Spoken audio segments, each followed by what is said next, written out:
Assalamualaikum warahmatullahi wabarakatuh. Salam dan bahagia. Salam dan bahagia. Salam dan bahagia. Salam dan bahagia. Kami dari Padepokan 108 KKN UAST periode 1 tahun 2021 dengan dosen pembimbing lapangan Bapak Irham Taufik, SSI, MSc. Pada kesempatan video kali ini kami akan menampilkan sebuah video tentang sosialisasi dan edukasi mengenai bahaya COVID-19. Langsung saja kita simak videonya program kerja kelompok kami.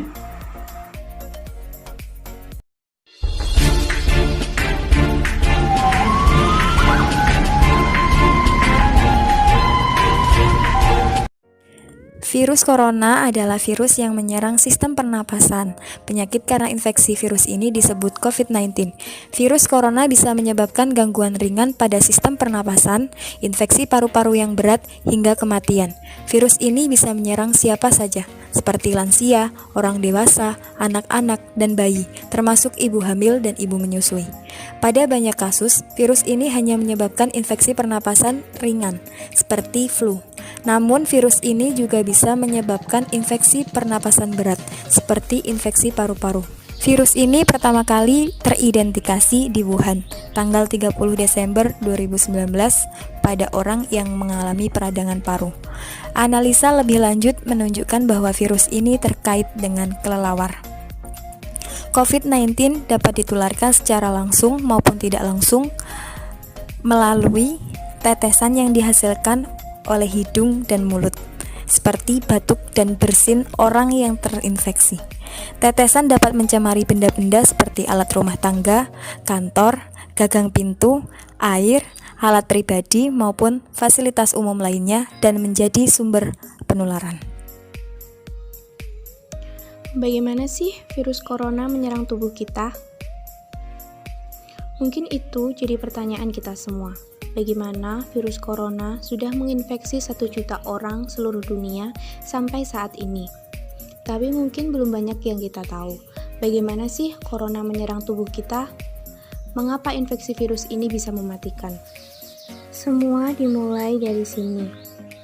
Ketika virus corona masuk ke tubuh kita melalui percikan batuk dan bersin, baik secara langsung atau waktu kita menyentuh benda yang sudah terkena percikan dan tidak cuci tangan setelahnya.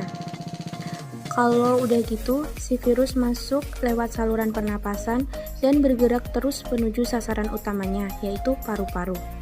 Disinilah virus yang punya 3 bagian utama mulai bekerja.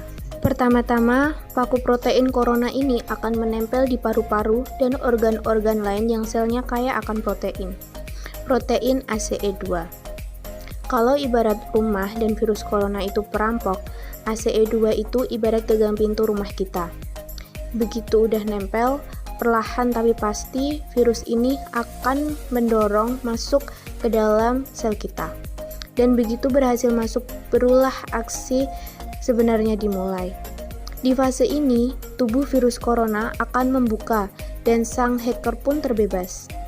Dia akan ngehack inti sel sehat untuk menipu sistem imun tubuh kita, biar nggak nyerang virusnya dan sekaligus membuat inti sel membuat cikal bakal virus corona baru. Sel yang udah terinfeksi dan dihack ini selanjutnya akan terprogram untuk bunuh diri dan melepaskan jutaan virus corona yang siap menginfeksi dan ngehack sel-sel sehat lainnya. Awalnya mungkin kita cuma kemasukan virus corona yang jumlahnya sedikit, tapi dalam hitungan hari aja udah akan ada jutaan bahkan miliaran virus corona baru yang membuat paru-paru kita dipenuhi oleh mereka. Tapi ternyata mimpi buruknya ada setelah ini. Ketika virusnya udah menuhin paru-paru kita, sistem imun kita bakal merespon. Ibarat polisi dan tentara yang meluncur di tempat kejadian perkara, tapi inilah yang mengerikan. Di sini, virus corona jadi penipu ulung yang bisa ngakalin sistem imun tubuh kita. Mereka bikin sistem imun menyerang membabi buta termasuk menyerang sel-sel sehat kita. Mereka jadi nggak tahu mana kawan, mana lawan, dan perlahan-lahan jadi senjata makan tuan. Buat sebagian kasus, kejadian ini memang tidak berlangsung lama, karena Kalau sistem imun kita kuat, mereka pun akan menang dari segala taktik virus corona. Tapi terkadang tubuh kita sedang melemah, dan kalau udah gitu, efeknya bisa parah. Kita bisa kena radang paru-paru. Akibat sel sehat di sini yang udah nggak bisa nahan bakteri pneumonia, malahan buat kasus yang kritis bakteri ini nggak berhenti di sana. Mereka bisa masuk aliran darah dan akhirnya nyerang seluruh tubuh. Kalau udah gini, bernafas aja bakal susah banget. Dan hidup kita berada pada tahap yang sangat kritis.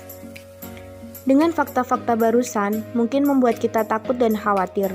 Namun ingat, kita punya cara untuk memperkuat daya tahan tubuh kita dengan makan makanan yang bergizi. Bukan lagi sekedar 4 sehat 5 sempurna, tapi ikutilah pedoman gizi seimbang yang bisa meningkatkan imun tubuh kita.